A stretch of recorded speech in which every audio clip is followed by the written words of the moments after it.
अस्सलाम वालेकुम फ्रेंड्स, क्या हाल चाल है आप सबका? ठीक ठाक हैं आप सब? तो दोस्तों, आज मैं इस वीडियो में ये बताने जा रहा हूँ कि एक आबदोज़ यानी सबमरीन कैसे काम करती है और उसमें क्या क्या मशीनरी, क्या क्या चीज़ होती है। तो दोस्तों, वीडियो शुरू करने से पहले मेरी ये रिक्वेस्ट है कि अगर आप इस चैनल पर न्यू हैं तो मेरे चैनल को सब्सक्राइब कर लें और बेल के आइकन को प्रेस कर लें ताकि हर आने वाली न्यू वीडियो आप तक पहुँच सके। तो चलें वीडियो शुरू करते हैं। तो चलें शुरू करते हैं दोस्तों। ये जो डायग्राम बनी है ये एक आबदोज़ की है। तो ये कैसे काम करती है सारा इसके अंदर एक्सप्लेन है। मैं आपको अभी बताऊंगा कि ये एक आबदोज़ पानी के अंदर कैसे नीचे जाती है और कैसे पानी के बाहर निकलती है। तो ये कैसे किस प्रिंसिपल पे काम करती है। तो इसके अंदर एक टैंक बना होता है, ये आप टैंक देख रहे हैं। तो आबदोज़ के नीचे दो सुराख होते हैं जिन्हें हम वाल्स कह सकते हैं। तो ये वाल खोल दिए जाते हैं दोनों और फिर इसके अंदर पानी भरना शुरू हो जाता है। और जब इसके अंदर पानी भरना शुरू हो जाता है तो उसके बाद ये पानी के नीचे चली जाती है और वापस इसे पानी से बाहर निकालने के लिए कंप्रेस एयर का इस्तेमाल किया जाता है। ये compress air going inside the tank. तो ये प्रेशर जा रहा है कंप्रेस एयर का, तो ये फिर पानी जो इसके अंदर भरा होता है टैंक के अंदर वो पानी बाहर निकल आता है इन वॉल्स से। तो दोबारा फिर इसके ये वॉल्स बंद कर दिए जाते हैं लीवर खींचकर और ये दोबारा पानी के बाहर निकल आती है। इसके अंदर कंप्रेस एयर भर जाती है, इस वजह से दोबारा ऊपर पानी के ऊपर निकल आती है।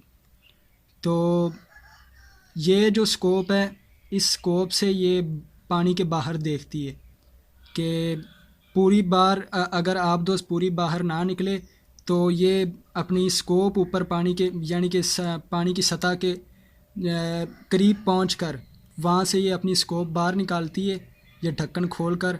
और इस स्कोप में से ये देखते हैं कि बाहर पानी के ऊपर क्या चीज़ है।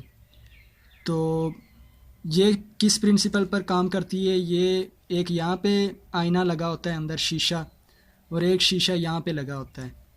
तो यहाँ से जो चीज़ नज़र आती है इस आईने से वो इस मिरर से रिफ़्लेक्ट होकर रोशनी इस मिरर पर आती है।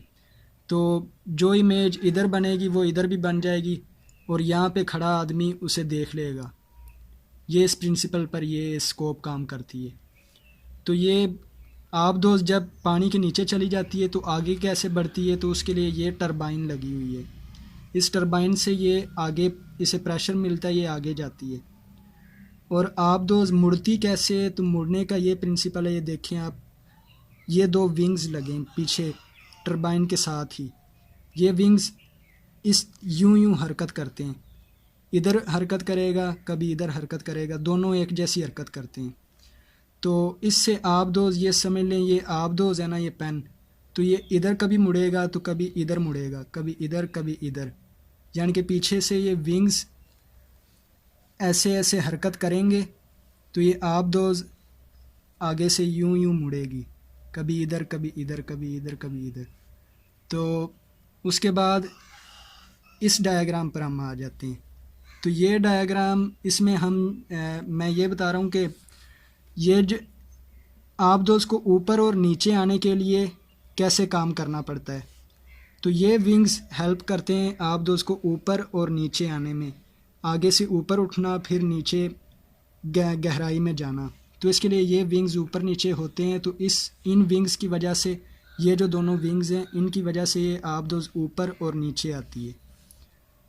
उसके बाद हम अब ये देखेंगे कि आबदोज़ ऑक्सीजन कैसे पैदा करती है। तो ऑक्सीजन कैसे पैदा करती है ये हम देख लेते हैं।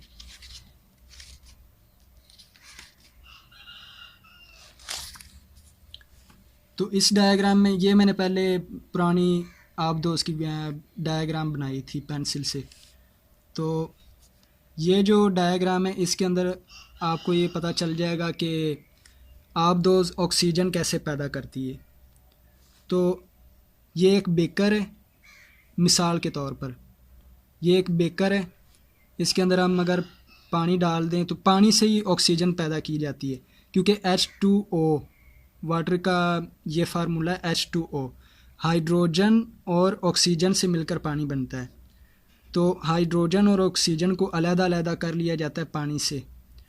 तो ये एक बेकर के अंदर एक ये प्लास्टिक की ट्यूब डाल दी गई है और ये 2 डाल दी गई हैं। इनके ऊपर से पाइप निकाल लिया है। इन्हें इस पानी के अंदर यूं इनका मुंह नीचे खुला हुआ है, इस तरह पानी के अंदर डाला गया है। तो इनके अंदर हमने 2 तारें डाल दी हैं, एक तार उसके अंदर, एक उसके अंदर, एक के अंदर प्लस की, एक के अंदर माइनस की।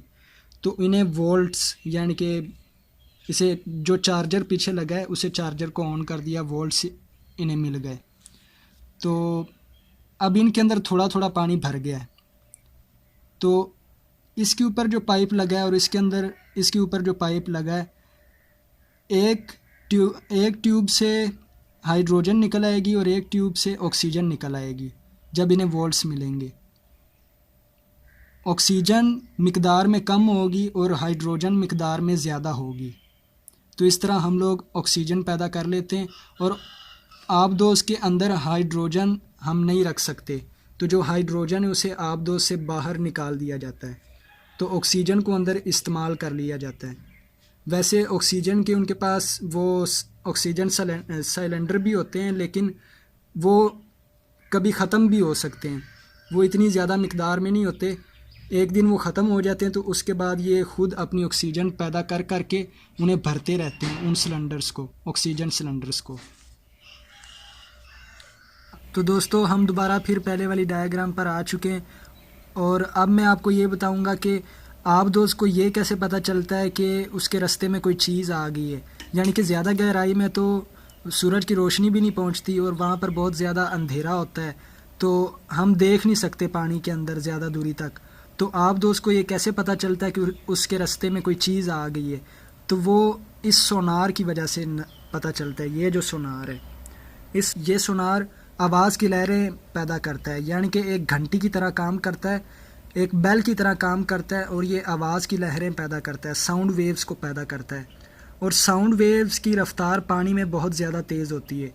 साउंड वेव्स पानी में ज़्यादा तेज़ी से सफ़र करती हैं। तो ये जब साउंड वेव्स पैदा करता है तो वो आगे उसके रास्ते में आने वाली जो भी चीज़ है उसे टकरा कर वापस आती हैं। तो ये उस टाइम को नोट कर लेते हैं आबदोज़ के अंदर जो बैठे होते हैं कारीगर, वो उस टाइम को नोट कर लेते हैं उन्हें ये पता चल जाता है कि वो चीज़ कितनी दूरी पर है और कितनी लहरें वापस आई हैं। यानी कि ज़्यादा बड़ी हमने लहरें भेजी थी और कितनी छोटी या कितनी बड़ी दोबारा वापस आई हैं लहरें टकरा कर। तो उन्हें ये भी पता चल जाता है वो चीज़ कितनी बड़ी है और कितनी दूरी पर है। वो इस सोनार की वजह से पता चलता है। तो अब दोस्तों वीडियो काफ़ी लंबी हो गई है, तो मैं आपको नेक्स्ट वीडियो में ये बताऊंगा कि आबदोज़ के अंदर अगर ज़्यादा कार्बन डाइऑक्साइड हो जाए, इंसान कार्बन डाइऑक्साइड खारिज करता है, निकालता है मुंह से, तो कार्बन डाइऑक्साइड वो ज़्यादा भर जाएगी तो उसका तो ज़्यादा नुकसान होगा, टॉक्सिक बन जाएगी। कार्बन डाइऑक्साइड इंसान के लिए अच्छी नहीं है, वो टॉक्सिक बन जाएगी। तो कार्बन डाइऑक्साइड स्क्रबर इस आबदोज़ में इस्तेमाल किया जाता है, कार्बन डाइऑक्साइड स्क्रबर। तो कार्बन डाइऑक्साइड स्क्रबर कैसे बनता है वो मैं आपको नेक्स्ट वीडियो में बताऊंगा। तो ठीक है, अल्लाह हाफिज़।